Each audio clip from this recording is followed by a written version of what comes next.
Assalomu alaykum do'stlar, yaqinlar kanalimiz a'zolari. Mana bugun 17-iyun 2025-yil navbatdagi laboga chiroyli bo'lgan tunuka ashkani qilib bo'ldik. Bu laboni atroflariga kuch izolyatsiya qilingan holatda tunuka qopladik. Bu joylariga konteyner pollar qo'ydik. Mana zarbalarni keladigan zarbalarni qaytarish uchun qilinadi bu narsa. Bu akamiz bizdan oldin kelib sandiqcha qo'ydirib ketgan ekan. Sandiqchasini ham bir ko'rsatib qo'yamiz. Yo'llariga ham yopilgan holatda qo'yilgan.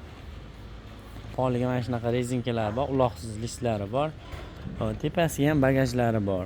Past qismiga dugalari ham yetib kelgan, shattanshagacha to'silgan holatda. Shunaqa xizmatlar kerak bo'lsa, bemalol telefon qilaverasizlar. Manzilimiz Farg'ona viloyati, Bag'dod tumani, Bordon qishlog'i. Svetofor yaqinida 1 soat ichida o'rnatib beramiz. Zakotofkalar bor. Davom etinglar, kamchiliklarni yozib qo'yinglar, sog' bo'linglar, salomat bo'linglar.